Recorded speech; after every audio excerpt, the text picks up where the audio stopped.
Hi అండి, నమస్తే. నేను మీ దేవి. వెల్కమ్ టు నాదే క్రియేషన్స్. ఈరోజు వీడియోలో మనం ఉసిరికాయలతో ఒక టేస్టీ రెసిపీని అయితే చూద్దామండి. మనకి వింటర్ సీజన్ వచ్చిందంటే దగ్గు, జలుబు, రొంప ఇవన్నీ మనకు బాధిస్తూ ఉంటాయి కదా. అయితే మనం దీనికోసం చక్కని రెమెడీతో ఇంట్లోనే మనం చక్కగా ఈ ఉసిరికాయలతో అందరూ మెచ్చేలా రసాన్ని అయితే ప్రిపేర్ చేసుకోవచ్చండి. ఇది చాలా బాగుంటుంది. దీన్ని తయారు చేసుకోవడం కూడా చాలా ఈజీ, ఇంకా చాలా టేస్ట్గా ఉంటుంది, అందరికీ నచ్చుతుంది. మరి ఈ సీజన్కి ఎంతో అవసరమైన ఫుల్ సి విటమిన్తో ఎంతో టేస్టీగా ఈ ఉసిరికాయతో రసాన్ని ఎలా ప్రిపేర్ చేసుకోవాలో ఈరోజు మనం వీడియోలో చూద్దాం. మరి ఉసిరికాయ రసం కోసం ఇలా పెద్దగా ఉండే ఉసిరికాయలని ఒక 4 వరకు తీసుకోండి. ఇలా తీసుకున్న తర్వాత వీటిని శుభ్రంగా వాష్ చేసేసి వీటిలో ఉండే గింజని మనం తీసేసి రెడీగా పెట్టుకోవాలి. ఇలాగే ఈ ముక్కల్ని మనం రెడీగా పెట్టుకోవాలి. ఈ 4 ఉసిరికాయ నుంచి తీసిన ముక్కలు. ఇప్పుడు వీటిని ఇలా ఒక మిక్సర్ జార్ని తీసుకొని దాంట్లో మనం కట్ చేసి పెట్టుకున్న ఈ ఉసిరికాయ ముక్కలు, కట్ చేసి పెట్టుకున్న ఒక పచ్చిమిర్చి, కారాన్ని బట్టి వేసుకోండి, అలాగే 4 వెల్లుల్లి రెబ్బలు వేసేసుకొని ఇప్పుడు వీటిని పేస్ట్ చేసుకోవాలి.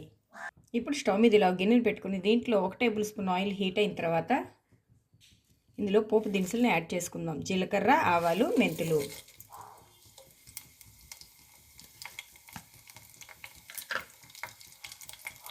వీటిని యాడ్ చేసుకొని 1 నిమిషం ఫ్రై చేసేసుకొని ఇది ఇలా ఫ్రై అయిన తర్వాత దీంట్లో ఫ్లేవర్ కోసం కొద్దిగా ఇంగువని వేసుకోవాలి. ఇప్పుడు ఇలా ఫ్రై అయిన వీటిలో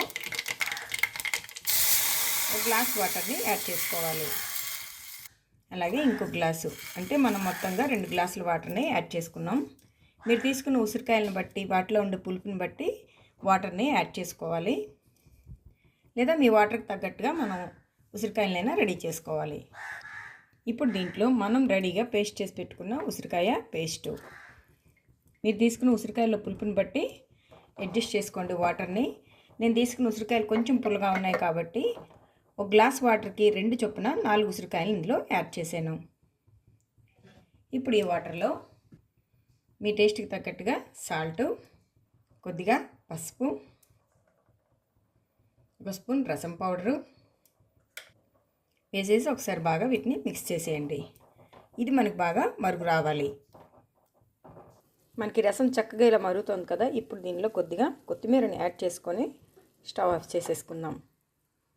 అంతే, సర్వ్ చేసుకుందుకు మనకి ఎంతో టేస్టీగా చక్కటి సి విటమిన్తో మనకి ఈ సీజన్కి సూట్ అయ్యే రసం అయితే వేడివేడిగా రెడీ అయిపోయింది. దీన్ని వేడివేడిగా చక్కగా రైస్తో సర్వ్ చేయండి, చాలా బాగుంటుంది. మీరు తప్పకుండా ఈసారి ఈ రసాన్ని ట్రై చేయండి. మీకు ఎలా వచ్చిందో నాకు కామెంట్ చేయండి. అలాగే మరిన్ని టేస్టీ రెసిపీస్ కోసం నాదే క్రియేషన్స్ని సబ్స్క్రైబ్ చేసుకోండి. Thank you for watching.